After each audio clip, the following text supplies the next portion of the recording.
not like any other podcast, coming to you straight from the heartland where investing is told like it is. It's time for Darin Garman's Paranoid Banker Podcast.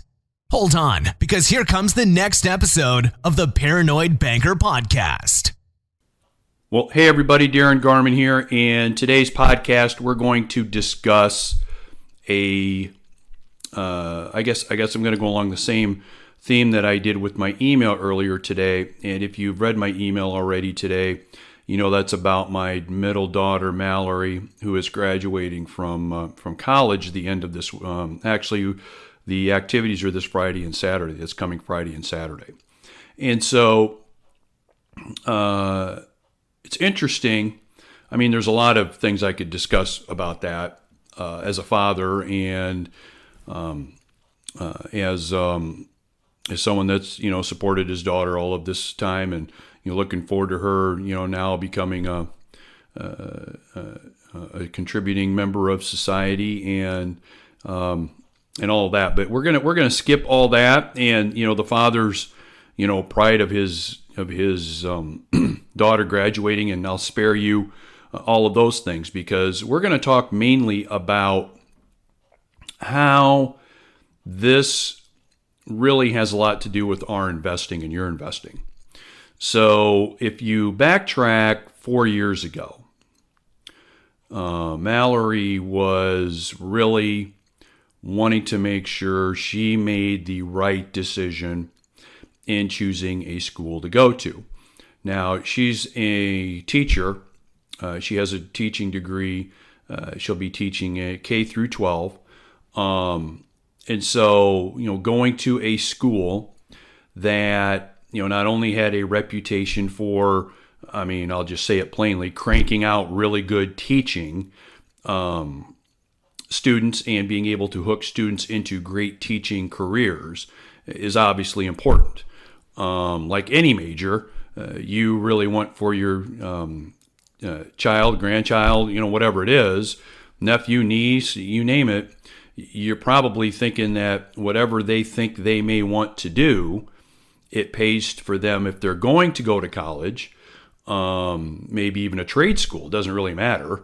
They need to go to that college or trade school that's going to be the best fit for them to achieve what they want in the future, right? In the future.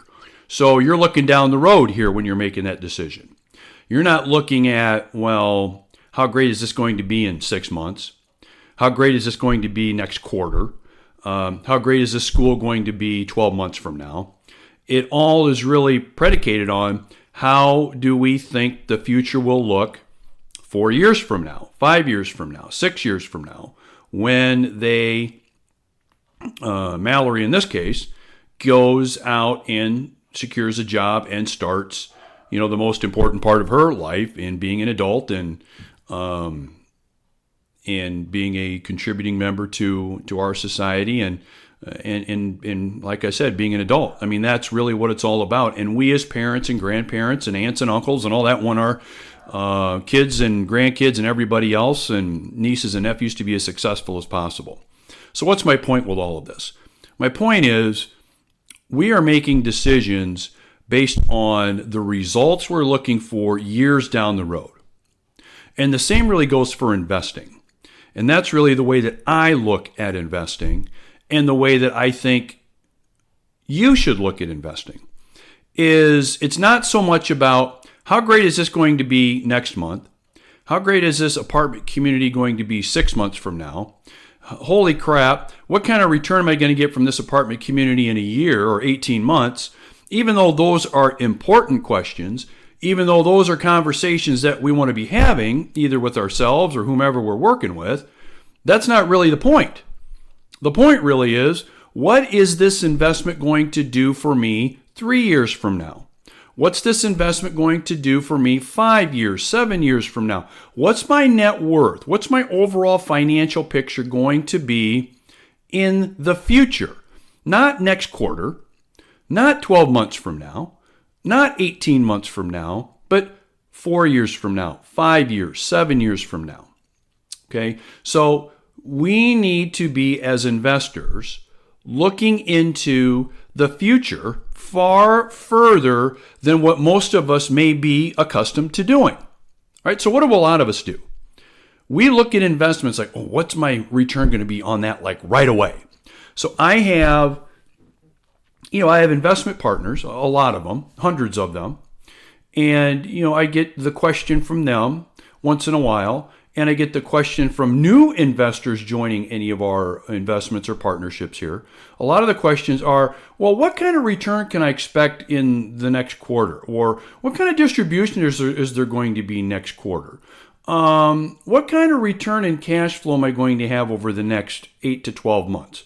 Again, while those are important questions and conversations that we do have, that's not even close to being what the important question is.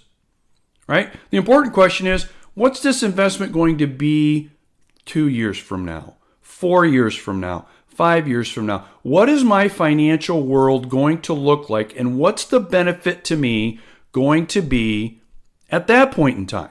So much like Mallory, and with the help of her parents, of course, over 4 years ago, because it starts actually 5 years ago, a year before that, making decisions about what her future would look like 4 or 5 years down the road, not what's the cafeteria going to be like in 6 months, what's dormitory living going to be like in 12 months, what can we expect in terms of your grades 6 months, 12 months from now. While important questions, not really the most important questions. The important question is, what is your future going to look like 4 to 5 years from now?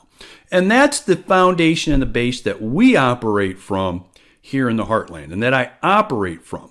So all of the time, effort, and energy and work that we do when it comes to making improvements to our properties, when it comes to making decisions on what kind of properties we buy, and even what kind of properties we sell, it's predicated on what is this picture for all of us investors going to look like years down the road, not next quarter. Okay, not in the second quarter of 2019, but what is it really going to do and look like for us in the coming years?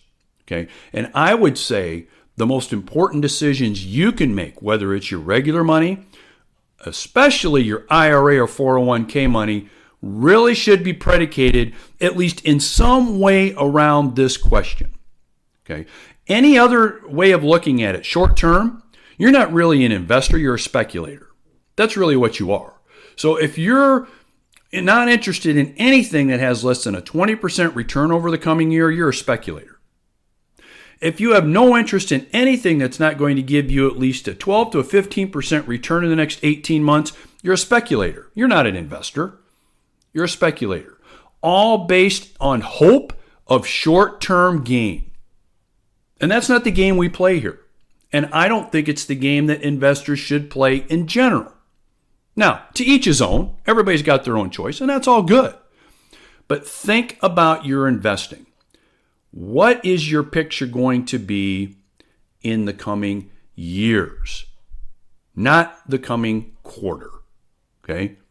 Because you know as well as I do, those years are going to pass by anyway and will be here before you know it. Time has a way of going a hell of a lot faster than what we think. And so, hopefully this has given you a little bit of insight to get your day moving, get your day going, and maybe even charge you up for the rest of the week. So, have a great day, have a great rest of your week, and I will look forward to speaking with you, whether it's by phone or email, very, very soon. All right, take care, everybody. We'll see you. Bye-bye. Thanks for joining Darin Garman's Paranoid Banker Podcast. For investment questions, comments, or to get in touch with Darin, go to www.garmanblog.com. Thanks for joining Darin Garman's Paranoid Banker Podcast. For investment questions, comments, or to get in touch with Darin, go to www.garmanblog.com.